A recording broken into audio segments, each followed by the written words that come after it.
She grabbed my phone like it was a plastic toy, and in that moment, the whole room seemed to spin. The words came out of her mouth with the innocence of a child, but with the precision of a blade. Mom says it's a cheap knockoff. My niece, barely 10, held my iPhone 17 Pro in her small hands, tilting it this way and that like she was testing some science experiment she didn't fully understand. But the tone, the tone was learned. That sharp teasing lilt she'd heard from her parents hundreds of times. The entire Sunday lunch froze for a heartbeat, then erupted in laughter. My brother's smug voice cut through it. "Don't worry, she can buy another 10. That's what she's for, right?" The words swirled around me like smoke from a fire I hadn't started. Forks clinked, chairs scraped against the polished floor, and the lemon-scented roast drifted in the air. But all of it blurred into one thing: humiliation wearing the mask of family love. Hi, I'm Selene Marlo. I'm 31, and for years I've been the invisible one in my family, the silent credit card, the person whose generosity keeps the show running while swallowing every sting of ridicule, every careless comment. I've perfected the art of quiet endurance. Until today. Her little fingers twisted the phone, inspecting every edge. "Feels fake," she said. The words, sharp and childish, landed like stones in my chest. And then, with a careless flick, she bent it. That sound, metallic groaning, glass cracking, pierced through the laughter, through the smells, through everything.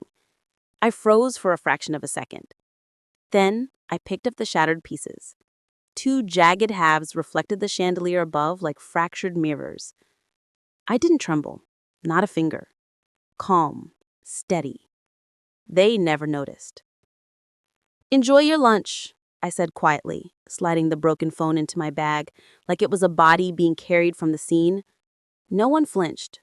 Too busy laughing, too busy mocking, too blind to the quiet storm brewing in me. That night, my apartment was silent. The only sound came from the desk lamp casting long shadows over a stack of unpaid bills, all in my name. I opened my laptop, fingers hovering over the tuition section labeled with my niece's name. One click, $900, gone. Permanent. I sat by the window, cool October air pressing against the glass. Broken phone halves caught the lamplight like shards of ice. A reminder, a promise. I let silence wrap around me, my ally for the first time in years. The next morning, the first call came. My brother. "Selene, the school says the payment bounced. Some kind of mistake." Mistake. I let the word hang in the air like smoke. "No mistake," I said smoothly. "It's done." "What the hell are you talking about? That's her future." I thought of my niece laughing, twisting my phone like it was nothing. Of the roaring table, of their applause for my humiliation. Her future is in her parents' hands now, not mine. Silence. Then, a sharp, incredulous breath. By Sunday evening, my sister-in-law arrived unannounced, perfume announcing her presence before words could escape.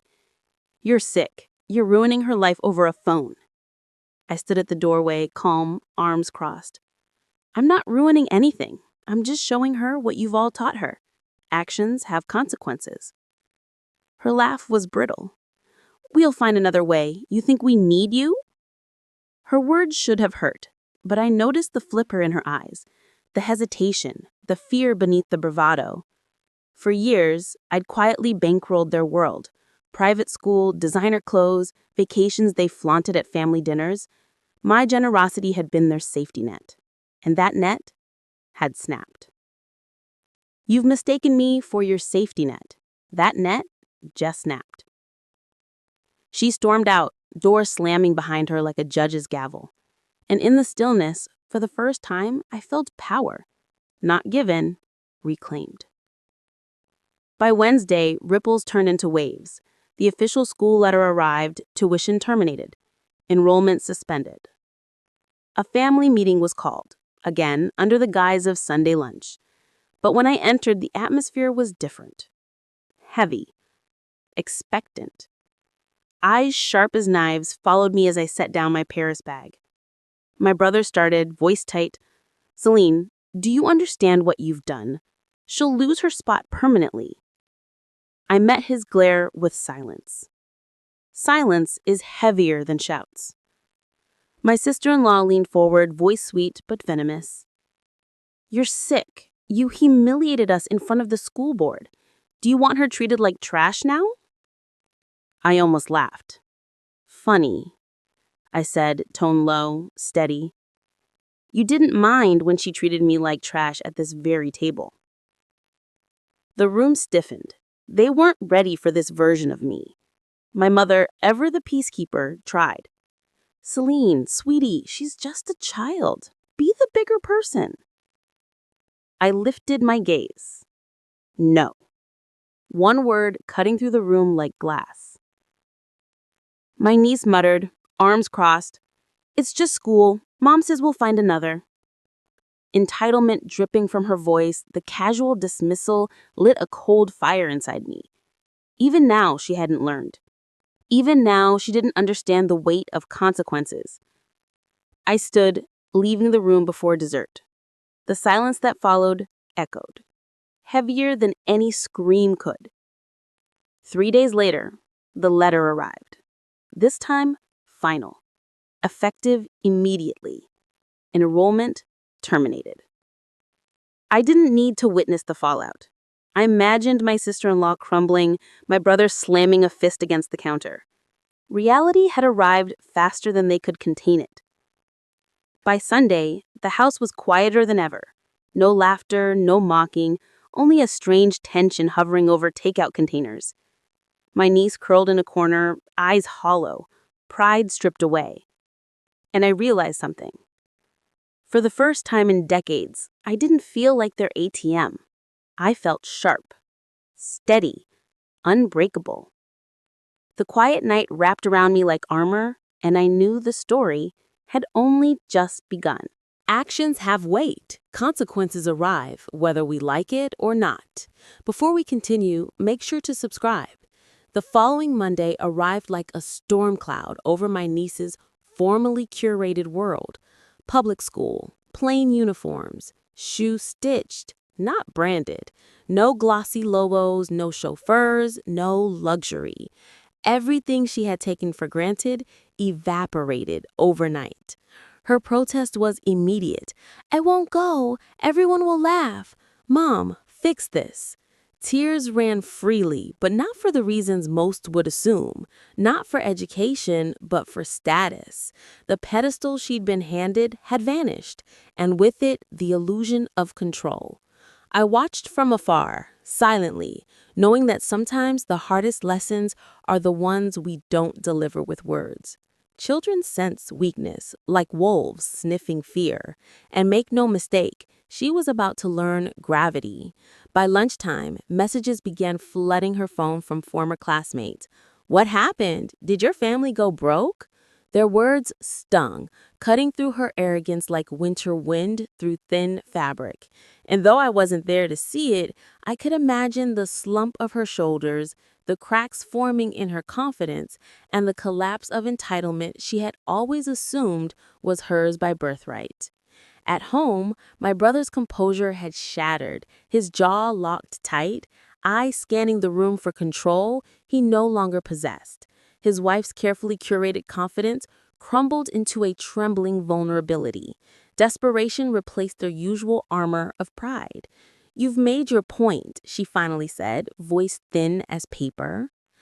I set down my fork, calm. "I didn't neither," I replied. My voice carried the weight of long-restrained anger, of years spent swallowed by their comfort.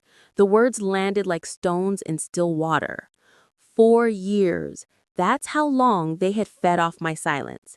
Fed, gorged, and fattened themselves on my compliance.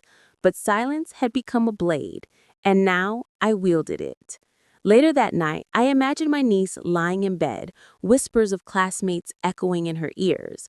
Part of me felt a fleeting tug of pity, but pity is a chain, and chains keep lessons from being learned. "Let her learn," I whispered to the darkness. "Let them all learn." By the second week, the calls were relentless, layer upon layer. My aunt checking in, cousins curious, my mother worried.